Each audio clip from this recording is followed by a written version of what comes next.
Thank you, everyone, for joining us for our webinar today. Welcome. My name is Sonja Schmid. I'm leading the solutions team at the Climate Action Accelerator, and our topic today is how to reduce carbon emissions from maritime transport. Before we dive into the topic, I'm just gonna present some housekeeping rules. So the webinar goes until 2:30 p.m. CET today. We have 3 speakers with us today, and at the end we have around 30 minutes of question and answer session where you can ask any questions that you might have. We're going to record the webinar. The recording and the slides will be available on our website and our YouTube channel, and we'll also send you a thank you email with the information. We also ask you to keep your audio and video off at all times. During the Q&A session and also before, you can start asking questions in the dedicated box Q&A session. There is a translation available via Zoom. If you need translation to French. Before we get started on the actual topic, just a short introduction to the Climate Action Accelerator. Who are we? So we are a non-profit organization. We're based in Geneva. Our mission is to scale up climate action, notably within the international aid and health sector. All our partners committed to halving their emissions by 2030, and we are here to support them in this journey. Now, our partners benefit from our support in building the environmental and climate roadmaps and action plans, and we also bring together our partners and a broader network to exchange good practices amongst peers. We have more than 25 organizations that joined the initiative to date. And we're also an official partner of the Race to Zero initiative of the UNFCCC. So now let's get started on the actual topic, which is about reducing the impact of maritime transport. Maybe just as to sort of frame the conversation. So the first solution when we talk about transport is, of course, to switch towards maritime transport and reduce air freight. Maritime transport has an impact that is around 70 times lower per ton kilometer than air freight in terms of carbon emissions. So really the first action is to actually move towards maritime transport. But what we also see is that the impact of maritime transport is also rising. So just a few figures to sort of frame the conversation. So maritime transport is responsible for almost 3% of total global carbon emissions. In the European Union, it is responsible for around 13% of all transport-related emissions. And then projections show us that the global emissions, like the global carbon impact of maritime transport, could increase on absolute levels by 30% by 2050 if no actions to decarbonize the sector are taken. So it's quite important to really reduce both the carbon impact, but also, of course, broader environmental impacts. Today, we're focusing more on the carbon side. We hope to have some time to also discuss broader environmental impacts in the Q&A session. So I'm very happy to have with me today 3 great speakers to discuss the topic. So we have Dr. Carlo Raucci, who is the Director of Sustainable Fuels and Strategy at Lloyd Register Maritime Decarbonisation Hub. He has more than 14 years of experience in research in the field of shipping and climate change, as well as energy system transition and low carbon transportation. Carlo will provide really an overview about what is needed to decarbonize the sector and really set the scene for the other 2 speakers, which are Sophia Fürstenberg-Stott, a partner at Fürstenberg Maritime Advisory, FMA is a specialized consultancy focused on holistic sustainability strategies for progressive maritime stakeholders, and is also a leading analyst house related to the maritime energy transition. She will focus on alternative fuels and also provide some practical avenues about what organizations can concretely do and what can they ask their logistics service providers in order to reduce the impact. And last but not least, we're super happy to have Christian Krause with us. He's a business development manager for humanitarian aid and relief at Maersk. He has a background in logistics and worked in the field for over a decade. And he is in charge of linking humanitarian partners such as the Red Cross, United Nations organizations, NGOs, and suppliers to Maersk for their logistics need. So I'm very happy to have you all here with me today to discuss the topic on how to reduce emissions from maritime transport. And without any further ado, I'm going to hand over to Carlo for his presentation. Thank you, Carlo. Perfect. Thank you, Sonia. Thank you very much for the introduction. Let me see if I can share my screen. Okay. And go. Okay. Okay, hope you can see my screen. So thanks again for the intro, and also thanks to be part of this webinar. As Sonia was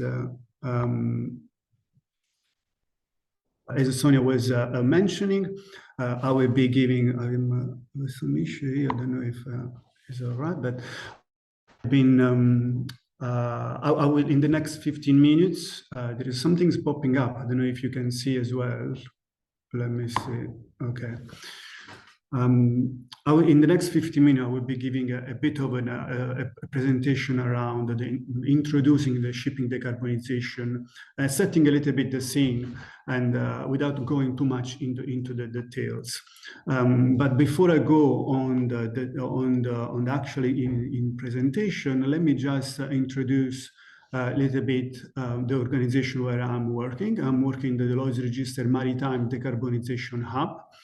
We are a not-for-profit organization and an independent decarbonization center. We have been established by Lloyd Register Group, which is a classification society, and the Lloyd Register Foundation, which is a global charity.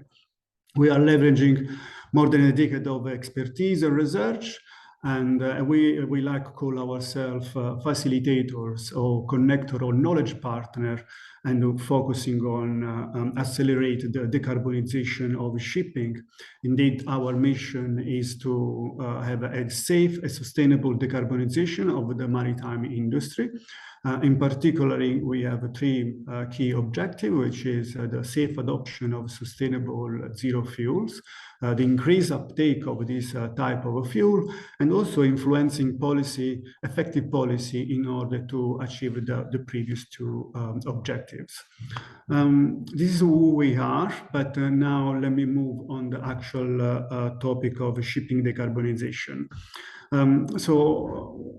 First question that sometimes we get asked is about why we need shipping decarbonization at all, considering that for now shipping is accounting approximately only about 3% of the total global CO2. Well, the reason is pretty simple. Is because the decarbonization is a global movement. There are all the other sectors that are going to decarbonize. So if shipping industry does not act in line with the decarbonization of all the other sectors, the proportion of the shipping emission will increase significantly. And this is exactly what we don't want to happen. So basically, we need to move from the picture that you can see on your left to what it might be looking like in the future on your right. We like to say that we like to define this transition to a decarbonized shipping industry a policy-driven transition.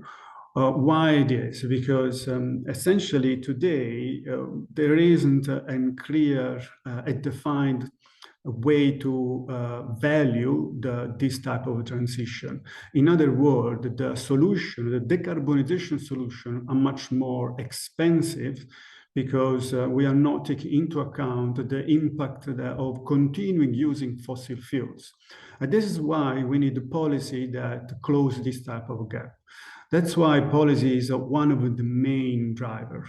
So in the shipping industry, policy gets done at IMO, the International Maritime Decarbonization. And this is actually one of the beauty, let's say, of the sector, having an international body that can regulate the entire industry. Not few sectors have this type of setting. So what happened last year at IMO is that they have agreed on a new revised IMO GHG strategies. And the graph that you can see on your left describe what is the strategy of IMO and the trajectory, the target trajectories. You can see the BAU and also the one that you see in 2023, the two lines that are the new objective of the strategies. This is extremely important because it will shape essentially the destiny of this sector.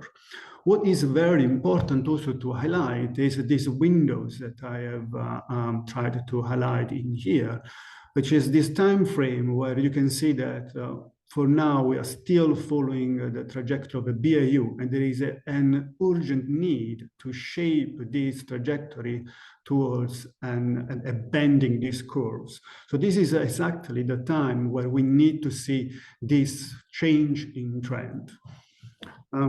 So what the IMO is doing to see this change in trend? Well, they have defined specific target across timing. As you can see, for each decade, we have a specific target that are summarized in this slide. And what most importantly that I would like to highlight here is that actually the measure to allow the industry to meet this target are expected to enter in force in 2027. And this is entering in force, which means that the decision about which measure will need to be put in force will happen basically in the next few years. So the debate at IMO at the moment is really in a key stage where all of these measures are being decided. There is a lot of negotiation happening. And in the next few years, we see some of decisions being made that could actually be a game changer for the entire industry. So that was like an intro on what is the main driver of this decarbonization. But what are the technology that can allow the industry to decarbonize? Well, I have categorized this in three main categories here. I will not go into much in details on this because I know the speakers after me will talk a little bit more in details about it.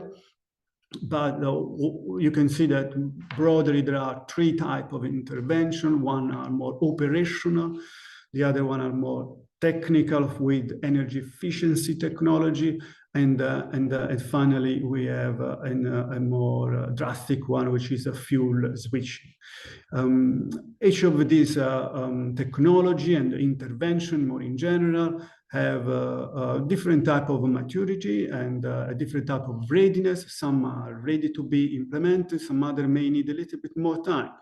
But what is coming very clearly from all the study that you can find about the need of this technology is that in order to decarbonize the shipping industry, well, we need essentially the third category to the fuel switching.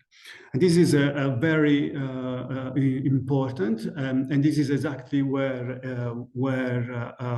our effort is focusing on. This is where we come in essentially as a decarbonization center, funded by a grant from a charity. We need to basically spend effort on what is meaningful for the future. So that's why we are focusing on accelerate the sustainable uptake of these fuels. So there are different fuels over there. As I said, I will not go into details, but perhaps you could see like some of these fuel. There is a summary here. There is a tool that is public available that gives an overview of all the potential readiness level from all different type of fuel. So I will share these for your information. But what perhaps I would like to do in the next five minutes is give you an overview of what actually the industry is doing right now. You have seen the IMO is preparing some policy. There are technology available. So what the industry is doing? Well, one of the things that is doing is creating green shipping corridor, which is basically an alliance across the entire supply chain that try to implement the end uptake of the sustainable fuel in shipping. There are different phases of the shipping of green shipping corridors. And I would like to just point out one of that we have initiated, which is called the Circle Alliance. You can find there is a website if you want more information about. But in few words, this is about it's perhaps a little bit a special one because it's not a green corridor A to B, but it's more a cluster. And what you can see here are all the ships that are mainly refueling in Singapore. So the idea behind here is that if we bring together all stakeholders across the entire supply chain of this fleet that is operating and refueling all in Singapore, we may have a chance to coordinate these stakeholders in order to uptake the sustainable fuel that are needed in the shipping industry. These are the companies that are involved in this particular initiative. And the program has been running for 2 years. There's a lot happening. I left here some link for you to review it, but just to say that we are now moving from a planning phase to an execution phase. Another type of initiative that would be worth to mention is this one. This is a Zero Emission Maritime Buyer Alliance, also called ZEMBA.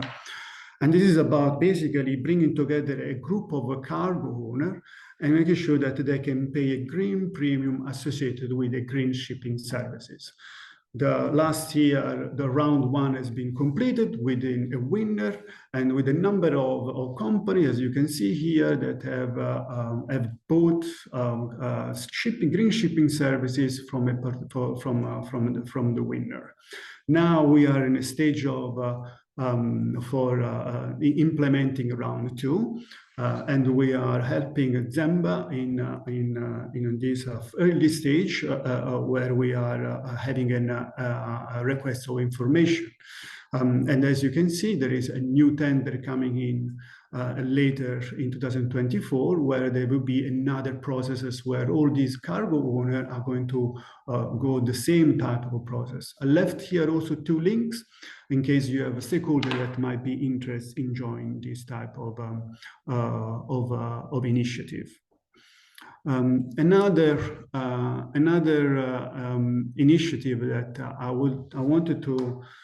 that I added here, this is actually quite new because it has been launched today actually, and we call this a Maritime Fuel Supply Dialogue. So again, another type of collaboration across different countries for now, where we are starting a series of roundtable where we wanted to essentially increase the synergy, regionally synergy across government, but also private sector, finance institution, in order to unlock investment for sustainable fuels production for the decarbonization of shipping.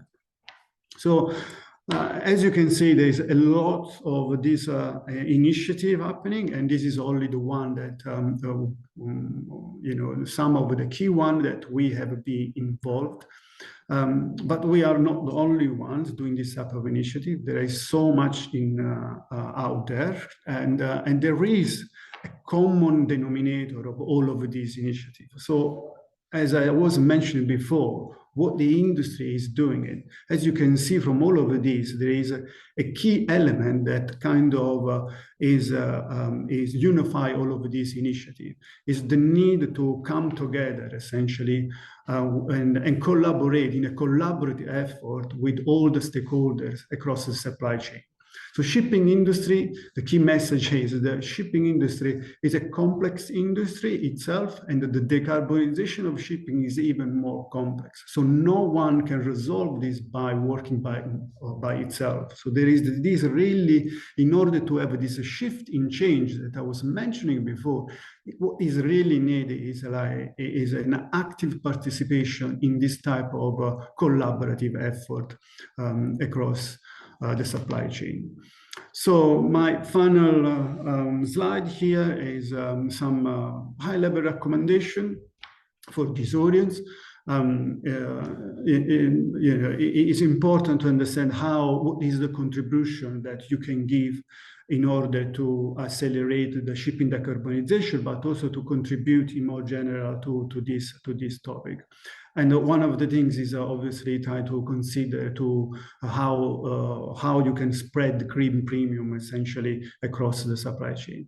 So this is a key. And going back to the collaborative effort, the message is again to reiterate this: is try to really create some deep connection with your stakeholder, understanding their in deeper detail their decarbonization strategies, so that you can shape together them and collaborate with them and be part of this journey.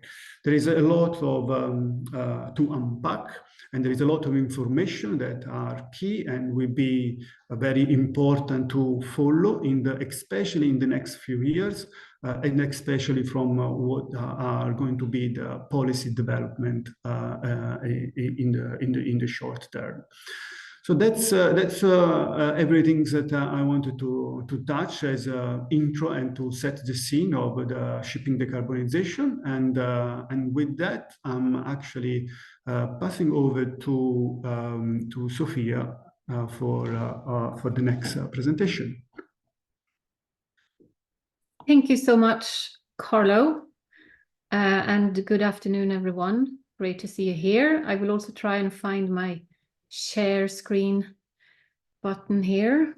I believe we are there. Let's see if this works. Can everybody see my screen? Yes, perfect. Super. So, hi, everyone. Do I need to do that maybe? So this is me. I represent half of Furstenberg Maritime Advisory. I work together with my husband, Connor. We are a micro consultancy. We have counted the years. We have more than 40 years combined maritime experience. And we primarily focus to help various actors in the maritime industry and connected industry with strategic options for improved sustainability.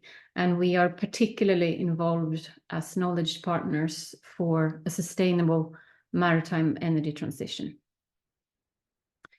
Let's start with some numbers. I wonder how often you think about how many ships there are in the world and what they are worth.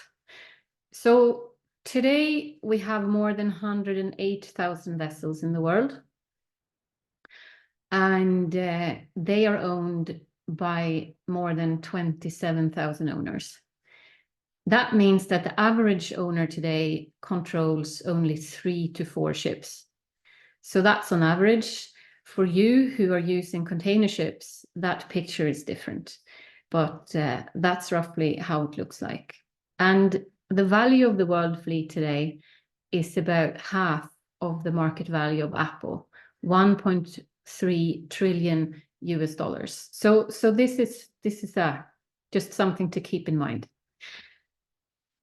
Maybe start with an essential question here. I've been asked to give a bit of an introduction to alternative fuels.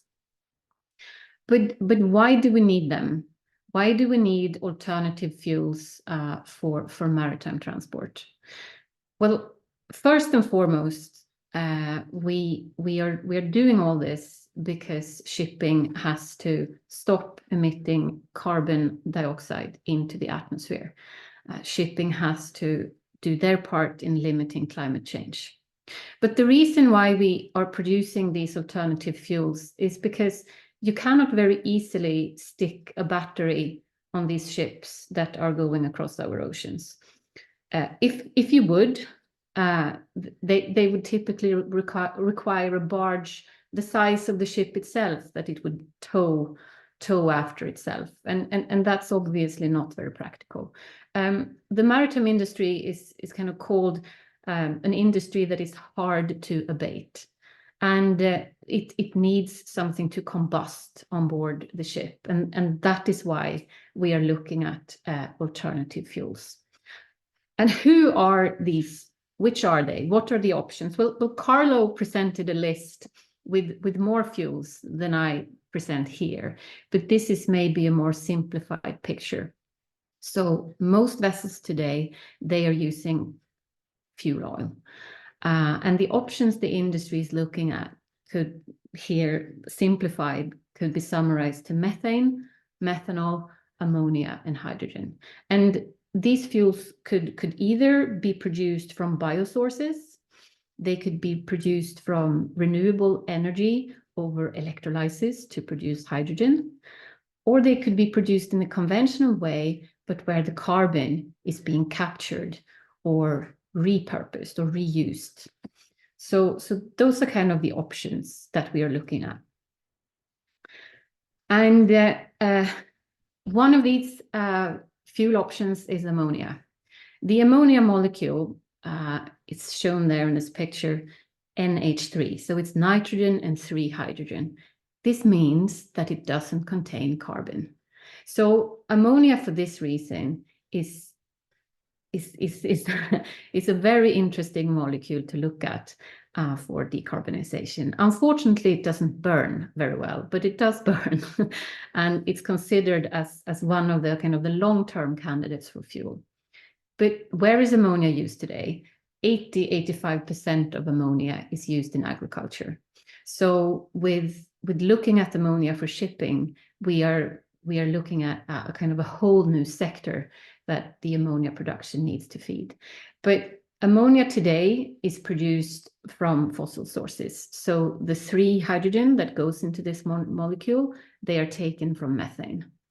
But green ammonia, as this picture is trying to present, is produced from renewable energy over electrolysis, where the hydrogen is produced. And then it goes into the same process as the conventional.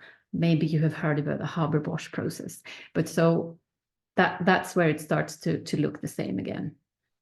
But that's ammonia for you. Methanol is methane turned into an alcohol. So methanol contains carbon, and it's also typically produced from fossil fuels. And the way it can be produced being kind of green is either that carbon that goes into that molecule comes as a kind of a second use, that it comes from industries that produce CO2, and that CO2 exhaust is kind of repurposed into methanol. It could also come from biosources. So that's methanol for you. And then maybe also worth mentioning how you can look at biofuels. They can broadly be categorized into these 3 generations. First generation are those that are actually kind of using food crops. So vegetable oil or food waste. And this is the most common biofuel that exists in the world today. And it's not very sustainable because it competes with food production. Second generation, or it's also referred to as advanced biofuels, that's produced from non-food biomass feedstocks.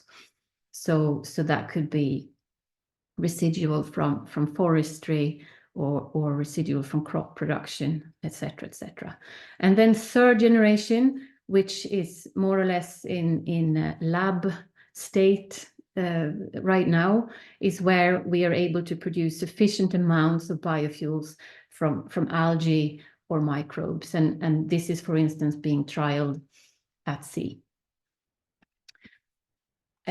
Carlo showed you a picture of what the different options are to reduce your carbon footprint. And this is just another picture of showing that. And I will focus here right now. So you can, by shifting your fuel to a kind of a zero emission fuel, you can actually go from 100% to zero. You can actually completely decarbonize your operations if if you're really able to source that kind of fuel. And for those fuels that are requiring carbon capture and storage, or carbon capture storage, or carbon capture and utilization, like typically methanol, you still have a reduction potential there that is over 30%. I saw that Carlo used these pictures as well. So that's great to be able to talk about this a little bit more. So in the industry, we talk about maritime green corridors. And so that is a route for which a certain fuel is being produced and transported to a fixed location. And or where fuels for combustion are being available along this route. And so this is a status of where the establishment of green corridors are today. And so you may look at this and think, okay, so where do we have operations? Can we join a green corridor? Can we make sure that when we procure transport, they are on a green corridor? How do you even do that?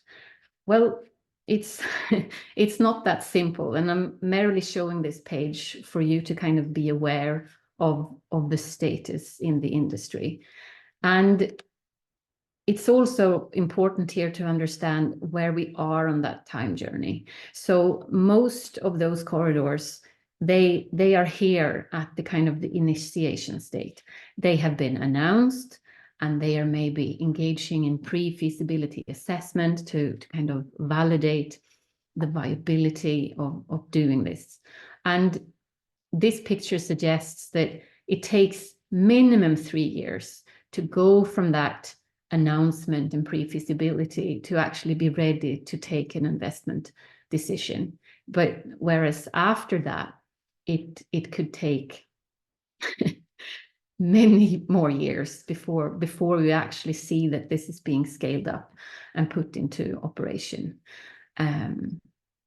But I don't know if you have heard about the Clydebank Declaration. If you Google that, you will see that the industry is signing up to have at least 6 green corridors developed within this decade. So there is definitely a lot of effort going into this. Just very quickly here, and I don't want to dig down into the numbers here, but these different fuel options have different maturity, and maturity can be looked at from different kinds of perspectives. So the green boxes here, they indicate that this is mature. 2 is the highest you can get here, and the more yellow and orange and even red, the less mature these fuels are considered to be. And that depends on whether you look at how they meet sustainability and environmental criteria, safety, security, etc., etc. And then if we look at the other side of this scale, looking at the logistics of transport, speed reduction, vessel utilization, alternative routes, I wanted to talk a little bit about that, because this is where you can indeed have impact, and you can have it already today. So I put on this page, sail fast and wait. And so here is an example trying to eradicate the operational practice where the ship is sailing as fast as it can to a destination, because that is what is agreed in the contract. But when it arrives to the port, it needs to sit outside at anchorage to wait before the port is ready to receive the ship. And This is a systemic challenge that not one vessel operator can kind of fix on their own. And Blue Visby is one example that is trying to kind of sort this out. And they have shown through trials that you can see here on this particular route that by using the Blue Visby solution, reducing the time at anchorage can improve the footprint by almost 30% at this port location. Digital port calls is another thing here. So currently, when vessels are calling for a port, they traditionally do so and order services for that port call through emails or telephone, and that can range from anywhere between several tens to several hundreds of kind of orders that come in through email and phone. And obviously, this is not very efficient. So there are many initiatives going on to trial digital port calls, which will speed up the services and therefore also reduce the time at port and reduce emissions. And yeah, you have a bit less than 5 minutes available. Thank you. Thanks.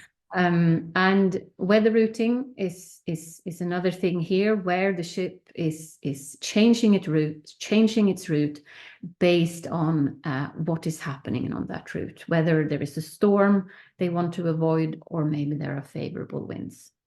So showing all that, and I think I have a few minutes here. So I want to sum up with what you can do as a procurer of transport. So first of all, look at your own transport logistics system. Are your warehouses currently located in an optimal way, considering transport footprint and efficiency? Do you have intermodal inefficiencies in your system? How much of your logistics can be shifted from air to sea and from truck to sea?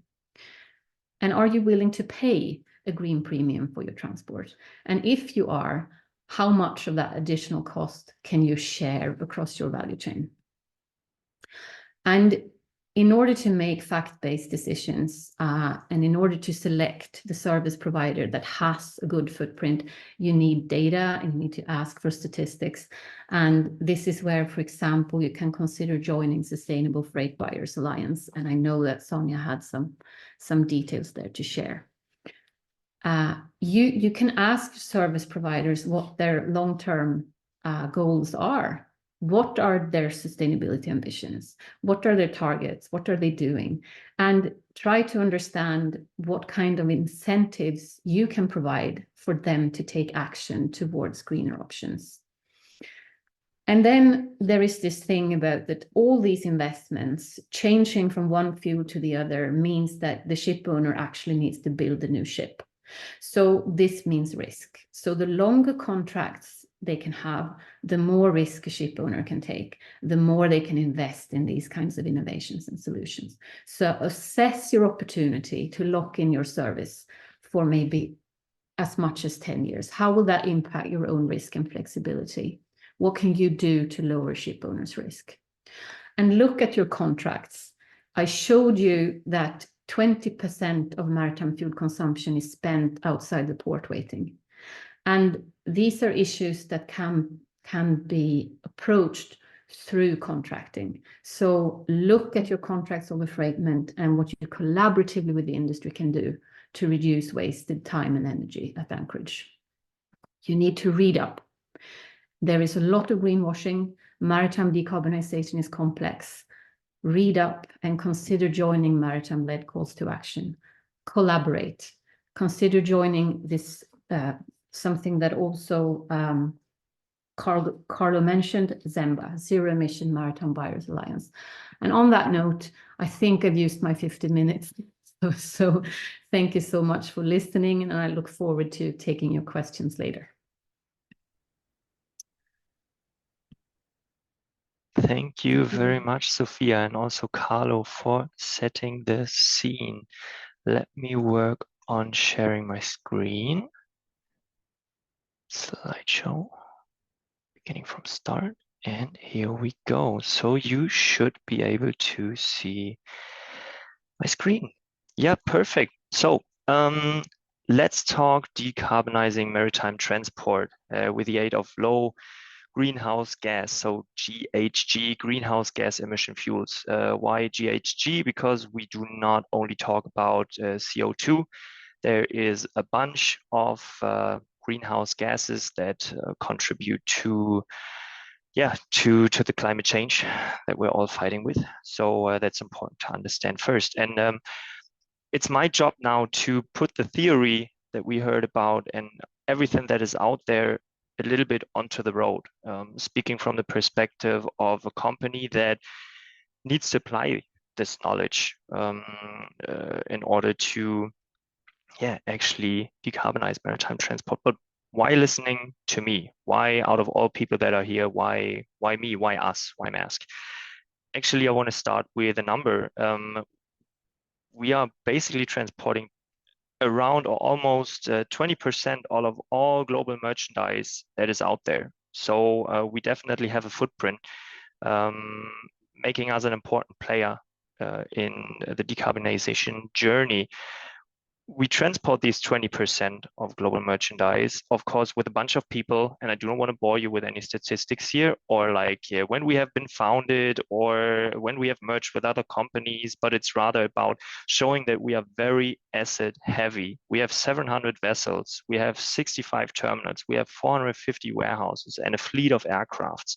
So we leave an impact on the planet with that. And I want to summarize that with something that our CEO mentioned, and no need to read through it all. You will also get the slides, so don't get distracted by that.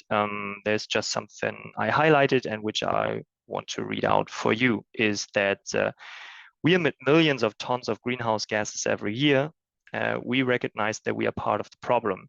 However, we are also part of the solution, and we are uniquely placed to decarbonize the logistics industry by using our resources and technical expertise. So to quote Spider-Man here, with great power comes great responsibility. We transport 20% of the global trade. We emit heavily into the atmosphere. So it's our role to lead the pack and to spearhead decarbonizing maritime transportation, but also logistics in general. So we set out, and there we go, we set out on a journey. And I think about a year ago, we advanced our target from 2050 to 2040 to make our global operations net zero. What does it mean? We are by far no longer just active in ocean freight. We have embarked to become something which we call the integrator of logistics, which means like really from collecting the goods, from clearing them, from storing them, transporting them all the way to where you want to have them. So that entails basically the entire supply chain that we have to take into consideration. And while you can see our goals here until 2030, in the last decade until 2040, in order to reach our goals, we will basically scale down, not scale up, but scale down whatever we have done until 2030. But those are the targets that we set. They are based on the science-based target initiative to make sure that we can actually reach that in 2040. So if a few of these numbers seem a little random, that's why. This is where we have to be in 2030 to make 2040 net zero. So why do we want to talk about maritime transport? And this is what this webinar is about. Sonia already mentioned, it would be the easiest if we switch all our air freight to ocean freight and the issue is fixed, right? Unfortunately not, because intensity is not the only thing we have to take into consideration. Of course, we should use the transport mode with the lowest intensity whenever possible. And we know, especially in the humanitarian context, there will always be emergencies. We cannot get rid of air freight entirely. However, why is decarbonizing maritime transport so important? It is because it sums up the majority of the global cargo is transported by sea. So if we do not tackle that issue, and I think also the other speakers mentioned it, maritime transport adds up to 3% of global emissions. And just to give you a comparison, if we would put that in the ranking of the highest emitting nations worldwide, maritime, or let's say maritime transportation would come in on rank 5, just behind China, US, India. So it's like, really, if you look at, for example, Germany, it's 1.5%. So shipping alone is twice as much as Germany emits. Why Germany? Because that's where I'm from. Pardon about that. So yeah, that's why we want to look into decarbonizing maritime transport, because it sums up. Before we dive a little deeper, just a little housekeeping on definitions. What are we actually talking about? So this webinar is about decarbonizing maritime transport.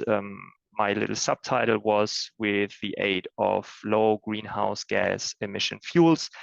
What does that mean? First, what is green fuel? Green fuel means there is lower greenhouse gas emissions compared to fossil fuels. When we speak about low, it needs to be at least 65 to 80% less. When we talk very low, it's 80 to 95%. So if we say about the entire life cycle of the fuels, what do we mean by that? We do not only talk about burning it, and let me see whether I can get a little laser pointer here. You should be able to see that. It's not really a laser pointer, it's a pen, but here we go. So because we do not just want to look into everything that happens here, which means our responsibility is putting it into the tank and burning it or combusting it. That's not all we want to look into. It already starts when we look at fossil fuels. We have to extract it, we have to transport it, we have to refine it, transport it again, distribute it. For green fuels, it's similar, even though we have different actors, right? But so when we talk about 85 to 90% less emissions, we talk about the life cycle. So it's not enough if we just burn fuel that has no emissions or no greenhouse gas emissions at all. We also have to take this into consideration, which might keep us from reaching 100% savings. Okay, so we talk well to wheel, or when we talk about a vessel well to wake, we talked about what is green, what does low, very low mean, and with that we can look into what can we as a vessel operator actually do. We already spoke about it. There are multiple levers that we can take. However, and I saw a few familiar faces in the audience that I already had the pleasure discussing this with. We could, of course, look into how can we optimize our network, weather routing, the frequency or the sequence of calling ports, and so on and so forth. But in the end, it's all optimization only. What we want to do is we want to tackle the issue at the source. And this means the green fuels, because you do not have to optimize if you do not emit anything, right? At least in terms of greenhouse gases. And that's why we want to go for green fuels. We specifically also opted out of alternative fossil fuels, which have been out there for a while, as for example, LNG, because it's still fossil.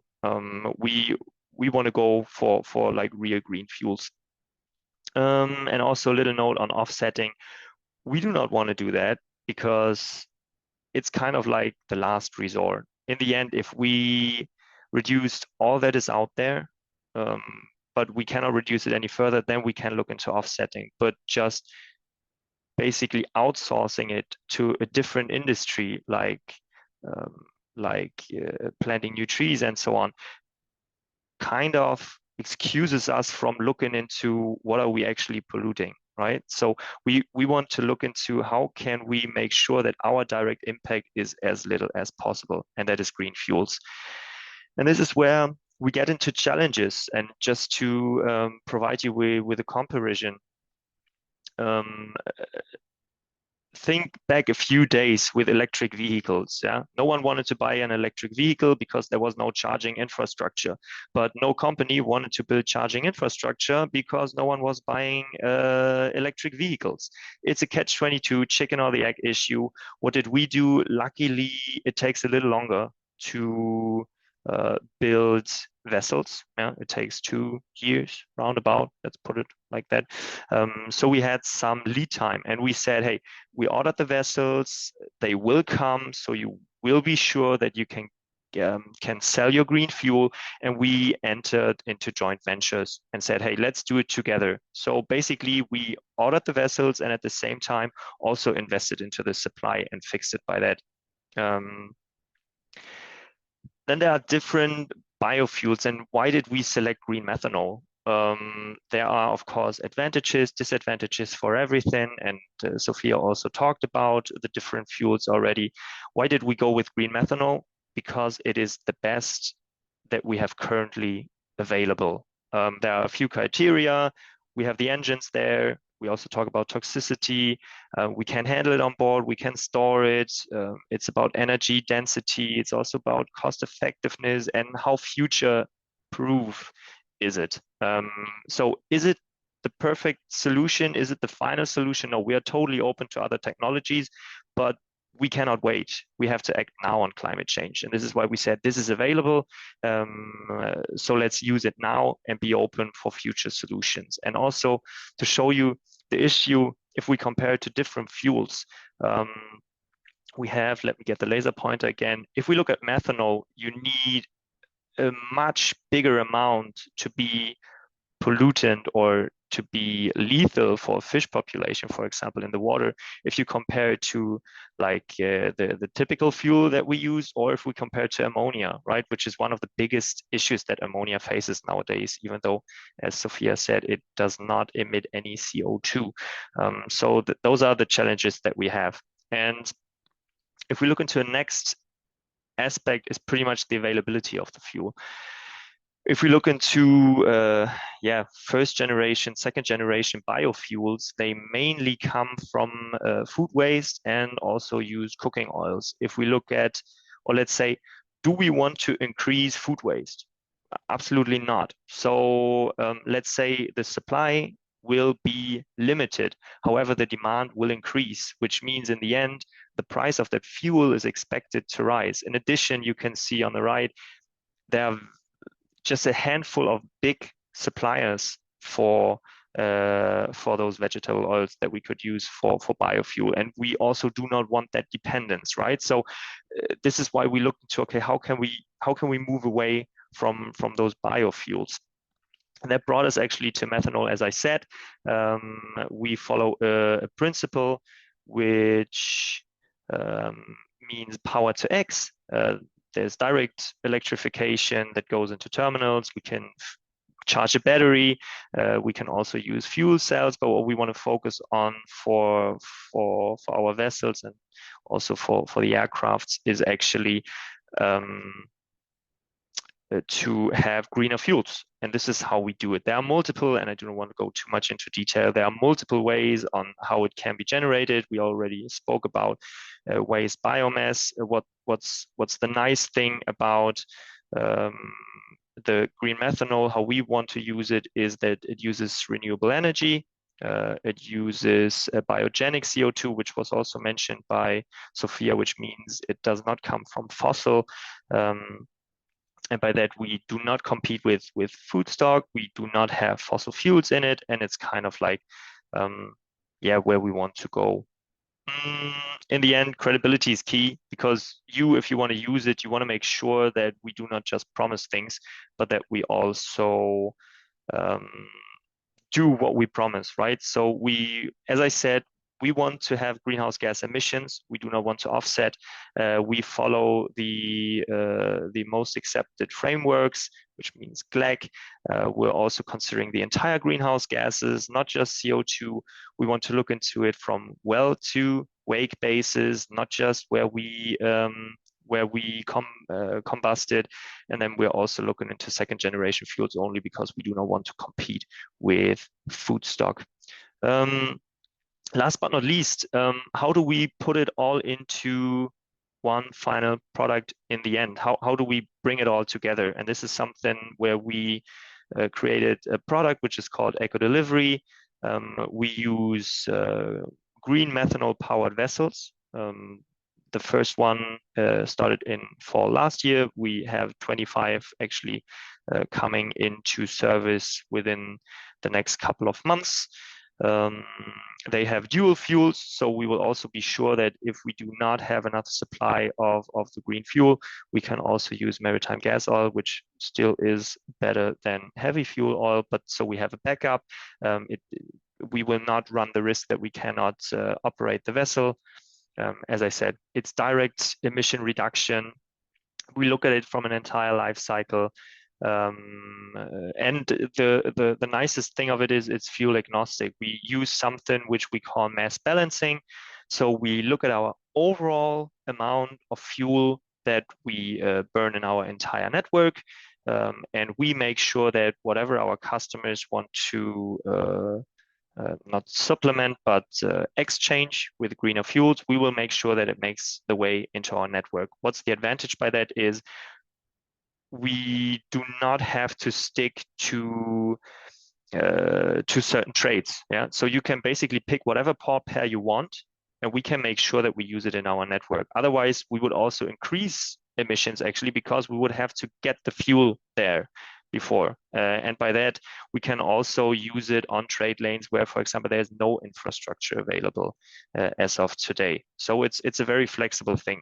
And what's also important is, since it is green fuel, you will not pay any other bunker-related, fuel-related fuels surcharges. Also, when it comes to something which is a low sulfur surcharge, which we have in some emission-controlled areas globally, for example, in the Baltic Sea.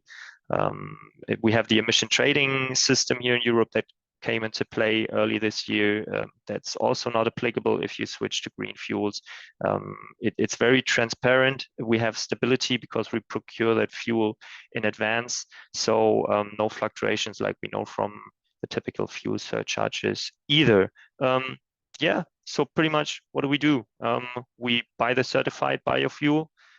We bunker it, document in a mass balance log, which I meant the mass balancing, that we make sure that it is burned somewhere in the network. You have the emission savings, you get a certificate for it, and there you go with the emission savings. That's kind of the summary. And with that, I'd like to thank you for your attention, and feel free to reach out to me if you want to have an additional chat. You will also get the slides, so you can dive in a little deeper. I hope that gave you an overview of how we put the theory into practice, how we get it onto the road, what are the roadblocks, why we go with the fuel that we decided on, and how we can actually make it available to the market. Over to you, Sonja. Thank you very much, Christian, and thanks to Sophia and Carlo as well. These were great presentations. I would like to encourage participants to ask any questions on the chat.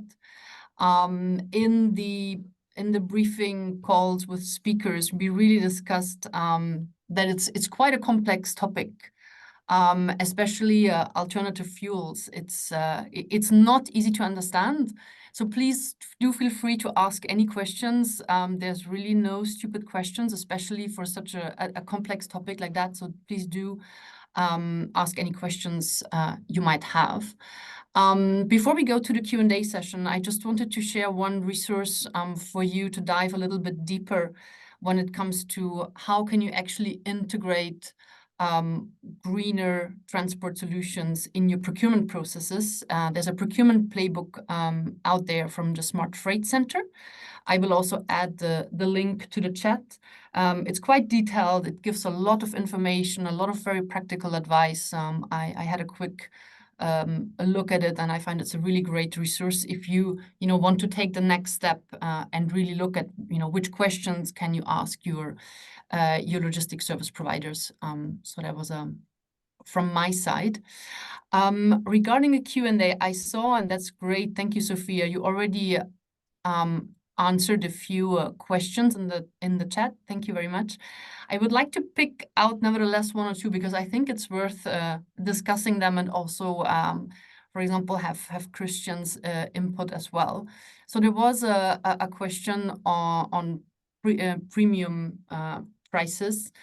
And why is it? Why should organizations even pay for the use of alternative fuels? And then a follow-up percentage of fuel cost and the overall running cost of Maritime. I'm not sure how much details we can share on really the cost structure.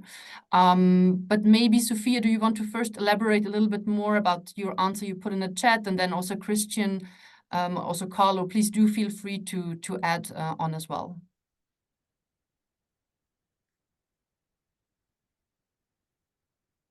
Yes, let's see now.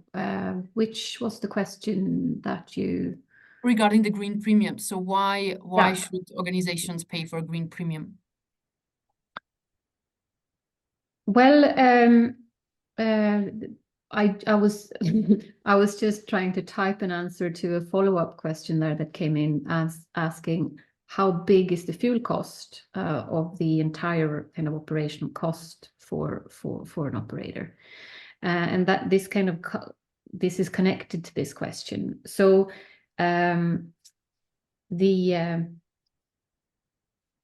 ammonia and green methanol are today not really available for consumption. So we are, when we look at what will the price of the fuel be, we are mainly looking at what is the production cost of this fuel. And that's what we're talking about. What does it take to produce this fuel? What is the cost of that? And if we look at green ammonia as an example, it is at best 3 times the cost of producing conventional fuel today. But that is the good scenario. And so for some ship owners, depending on what kind of route you're on, what kind of ship you have, how your operations are, it's very dependent on the kind of trade you are in, but it could be up to half the operational cost of a ship owner. That's maybe in the extreme case, and then you can have maybe 20, 15 or less, but I would say that it's in that range. And Carlo and Christian, you can probably give some other numbers here.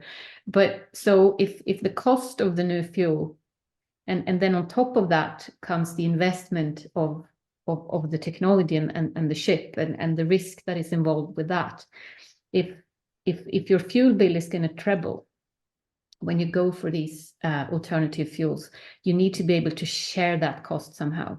And so those who are interested in reducing their scope 3, those who procure transport today, they need to consider how much of this cost can I accept to reduce the risk for ship owners. Carlo and Christian, you probably have something to add there. Yeah, I just wanted to perhaps build up on your response, Sophia, and on the question about why a company should pay a green premium. I would say there are different reasons, but the main one that I see is that there are 2 main drivers, as I was explaining before, for shipping decarbonization. One is policy. And you will see that there is a lot that is in debate right now. But what is coming is going to be a game changer. And the other action are more voluntary actions, right? And this voluntary action are the example of organizations that now are happy to pay a green premium because they are the first movers. So why these first movers are keen to have this voluntary action and why they don't wait for the policy to come? Well, the reason for me is that they are going to be in a competitive space in a few years' time, because they've been establishing a really important relationship, and they are going to be already in a position of sharing this green premium and understanding of how the sharing of the risk associated with this type of a gap is it can play out. So there is this type of advantages that I see it for first mover to get in action now.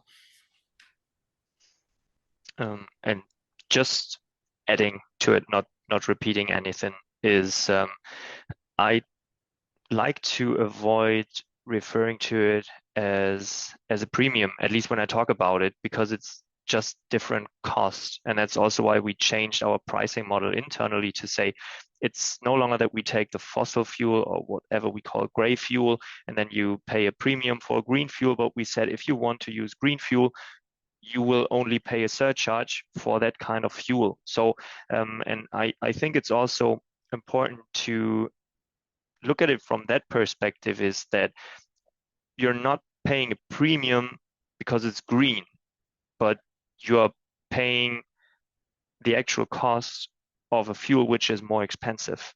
And what we do, for example, is we do not forward anything. I know it's difficult to prove, right? I can say anything, but we do not forward any of the cost that we have for investing or anything like that in the surcharges which we take for the greener fuel. But it's rather like what the fuel costs, right? And in that regard, when we talk about pricing, and someone asked me a very interesting question some time ago and was like, why does greener always have to be more expensive? And I think it's not more expensive because it is greener. I think it is more expensive because the technology is less mature. And it's like everything that we have experienced in regards of renewable energy, for example, as well. Solar panels have been hell expensive in the past. Nowadays, they are like super affordable. And it just takes time, like with anything in the economy, to reach economies of scale. And once we got to that point, and that's why I was referring to like the biofuels, we do not want to waste more food.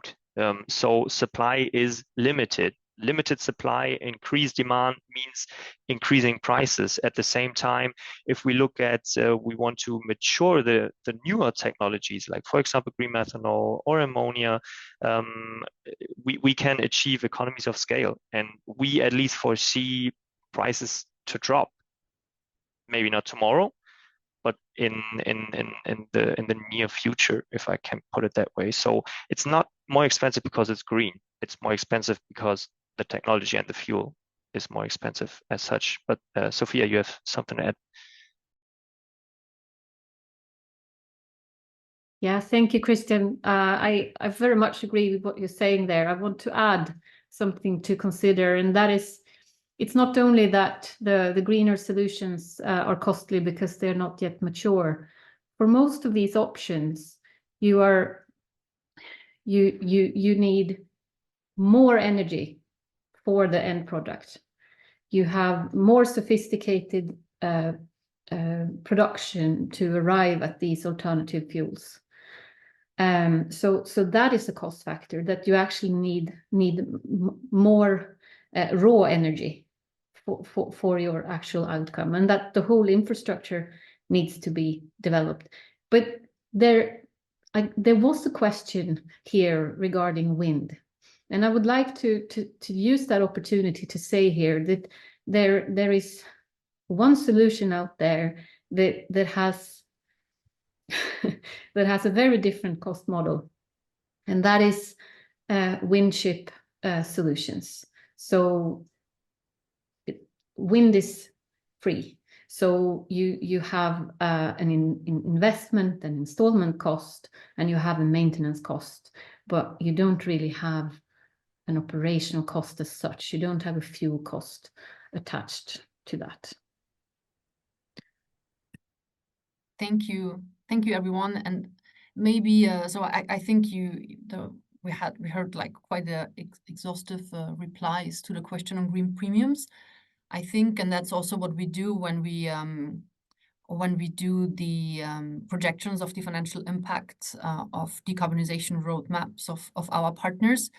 I think it's also interesting to see it in the bigger scheme of things, because if one of the solutions, if we go a bit broader in the way we look at it, is to shift from air to maritime transport, there will also be cost savings that can then also be used for investing in alternatives. And I think we also heard briefly from Christian regarding the outlook of prices and how it will hopefully also be scaled up in the future to reduce the price increase. We have another question regarding, I think, to summarize it, one point again on alternative fuels, basically that I'm just trying to summarize the long question, the energy efficiency of alternative fuel production, and basically a bigger need or a larger need of energy need for the same output, basically. And then how does that relate to planetary limits, and notably also so that was for fuels, but also when we look at renewables in terms of negative impact when it comes to resource extraction, biodiversity use, land use competition, and so forth. I see Sophia nodding. Maybe you want to give it a first go. Thank you, Sonia. This is a very good question, and I really like to see that somebody talks about planetary boundaries here, because as the industry is now targeting to decarbonize, it's super important that when they are doing that, they are not creating another planetary crisis or creating another problem as they do so. Looking at how can we find solutions responsibly and with as little kind of impact as possible. But it also comes back to us as consumers and as investors. When ships are filling up with Halloween decorations once per year, and we quickly run to the shops and buy our Halloween ornaments, and then we throw them away. It doesn't matter then how energy efficient that transport was. We need to see things in the bigger picture, and we need to look at what we as consumers and investors are willing to sacrifice in order to collectively meet the climate targets. And so alternative fuels are a very wasteful way to use energies. But when the alternative fuel has been produced from renewable energy sources, and when that is done responsibly and with limited environmental impact, I believe personally that we have an opportunity there. But the question is very difficult and very complex. Carlo, please. Yeah, just very quickly to again build up on Sophia's response, because I think you described it very well. But all of these points in this question around the efficiency of the alternative fuel, the fact that other sectors are actually demanding the same type of fuel, so there might be some supply constraint. And other, there is a lot to unpack in there. But what I would like to highlight here is that it's important to try to make sure we are comparing the same things. And alternative fuels may have a lot of barriers and maybe complicating things to deploy it, but we need to compare these with fossil fuels, not only in terms of fuel price gap, but also what fossil fuel negative impact are creating to the society. So there is not only about fuel price and energy efficiency. This is also about having a more holistic view of what is the true value of this fuel compared to what we are using today. I think maybe building up on the conversation and staying a bit longer on the topic of alternative fuels. You know, when we prepared the webinar, I was actually quite startled by the potential, by the decarbonization potential of alternative fuels. So we're talking about 60, 70, 80%, 90% of decarbonization potential, which is massive. So, so first of all, maybe one of you can elaborate a bit further on, you know, why is it that we see these large reductions? And then secondly, also, I think an interesting question is also, how does that relate to changing the fleet? You know, can any ship run on any fuels? How can ships be retrofitted? I think these are some interesting questions that we can maybe dive into a little bit deeper. Anyone wants to go first? I can, but probably the other two are have much more expertise in that regard. So yeah, if any of you, and then in the end, I can still share my sense from a company actually applying it. Christian, I can say a few words to get the conversation going. Drop-in fuels, biofuel is one of those. Any ship, more or less, can start using these solutions today. It's not a kind of a there are several problems connected to it. Fuel quality is a major issue, but that's something that more or less anybody can start doing today.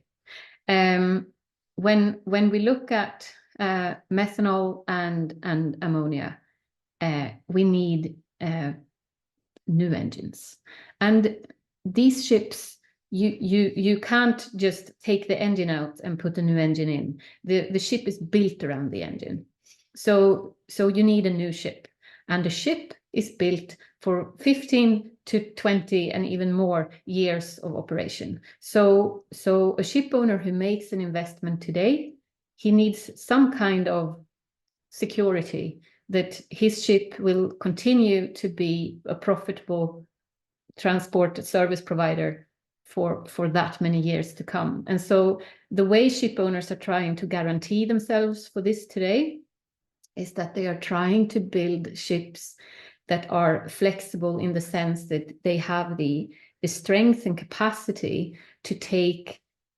a reconstruction, that you can actually cut and paste in that ship and make it fit for another fuel.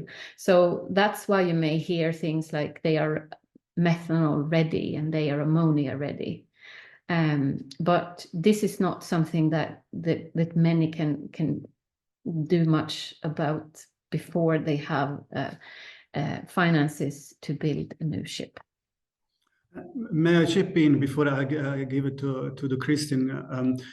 Just to add, this is only on the shipping side, but the choice of which fuel and what is the best decarbonization strategy sometimes is not only dependent from the shipping company, is sometimes most, or all the time, it is actually also dependent from other type of stakeholders. We really didn't touch too much so far, but there is a very important rule for ports, for example, and infrastructure needed at port that allows the availability of these new fuels to be actually deployed. So, and it is a complex puzzle, and depends really from the characteristic of the shipping company or the ship type as well, and where they trade, and there's also the geography where they are actually bunkering. Please, Christian, if you want to add on. Yeah, sure. Thanks to both of you. Yeah, so I mentioned that our engines, for example, are dual fuel. So we can burn green fuels, but we can also burn traditional fossil marine gas oil, vessel diesel, if you want to put it that way. So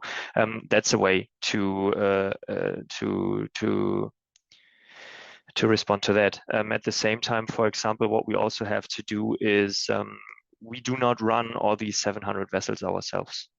We have charter tonnage as well, which means the ship owner is someone else. We charter it in for, in many cases, a very long time.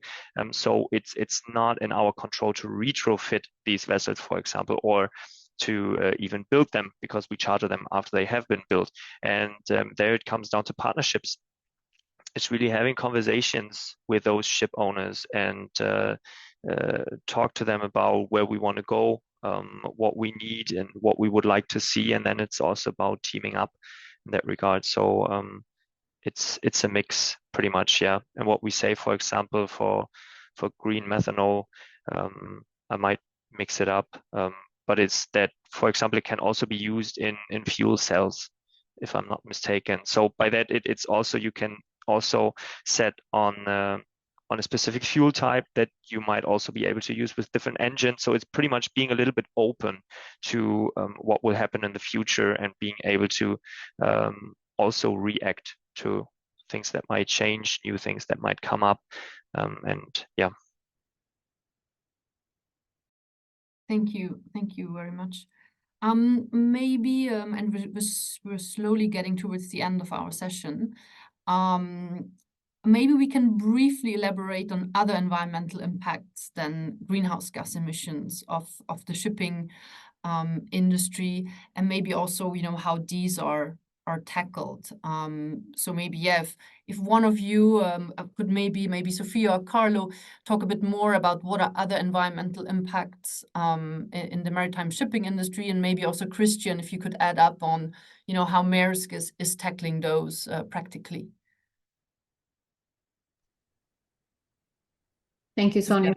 So the question is, what are the other environmental impacts when it comes to air pollution, for example? So if you could just elaborate briefly on those, because we're slowly running out of time.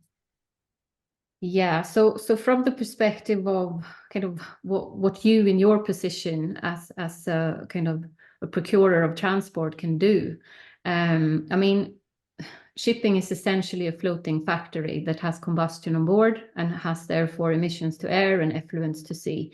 And then they carry cargo of various types, and they have kind of operational release of that cargo when tanks are being washed, for instance, but they also have accidental release of this cargo when they have collisions and so on. And container ships in the more extreme weather that we have container losses at sea, which has a lot of impact. And we have cars and car batteries going on fire. When we look at container ships, which is particularly the provider that you are focusing on, we have lots of problems with undeclared cargo, undeclared hazardous cargo that are therefore not stored in the right place on board the vessel. I mentioned car batteries. It could be things like bleach for swimming pools, things that are cheaper to transport if they are stored in the normal cargo. So they are undeclared as non-hazardous and therefore stored in the wrong place and therefore more prone to fire. That was my point. That is one thing that the industry is having problems with. And with the increase of electrical vehicles in the world, obviously the cars themselves, they go on car carriers, but scrapped car batteries, they go on container ships. And scrapped car batteries, they are a major cause of container fires today. So what you can do as a procurer of transport is to, require that they have their papers in order, and that they are a serious service provider, and that they have a climate conscience, that they have a sustainability reporting, etc., etc. You cannot be the police, but you can try and read up and ask for how they are dealing with their their impact. Sorry, that was a bit of a ramble, but shipping has many, many different impacts, and it's not, you know, relevant to mention all of that here. Thanks, Sophia. Christian, please add, and then we're going to wrap up. Yeah, just to show a little bit more what ship operators, for example, are doing is if there are whale breeding grounds, or if we know there are typical routes where whales migrate, that we make sure that we take a little detour there to not disturb them, to not hurt them, because also underwater noise is a huge problem, right? But also like the ship's propeller can hurt them. That is something that is taken into consideration that I would think goes in the direction of biodiversity. Or when I think it was also mentioned air quality, that's specifically an issue when we're in the port, not so much when we are on the open ocean. So initiatives that we have in that regard is also that we have shore power, so you can basically, not entirely, but significantly reduce the engines that you use in the port, because you get the electricity from the shore. Those are also initiatives how we try to not just limit emissions, but also take the entire planet into consideration. Thank you for the answer. And maybe just a last round of questions to all of you before we wrap up. So maybe just very quickly, as organizations that are basically procuring transport solutions, what would be your top advice? Or also for Sophia, what you elaborated in your presentation. What is the first thing that organizations should do, and in order to really support this common journey to decarbonize the industry? And maybe I let Sophia go first, and then Carlo, and then Christian last, and then I have a few moments to wrap up. Thank you, Sonia. This is a big question. But I would say that the first thing you should do is to understand your opportunity for impact and how you are impacted. So that means to both reflect on your responsibility and also understand your risk, and bring that into your strategy and to your sustainability strategy, and thereby try to identify what are the aspects where I can have the most impact, and where I also am exposed to risk that I need to do something about, and thereby that will guide you then to identify what initiatives that you should particularly focus on. Thank you. To add once you have done so, I would say my suggestion would be really get involved. Don't think that this is something that you can do it by yourself. There is a lot out there in terms of cooperation, alliance, and many platforms that offer an opportunity for anyone to join, to learn, and to build trust with your stakeholders, because this will be a key for advancing the decarbonization in shipping. And finally, there are solutions out there. It's really about putting them on the road. Have conversations with your service providers. And why we focus on the green fuels is actually nothing will change for you. It's still the same vessel, it's still the same container, it's the same ports, it's the same booking you place, it's the same customs, it's like the entire supply chain remains unchanged.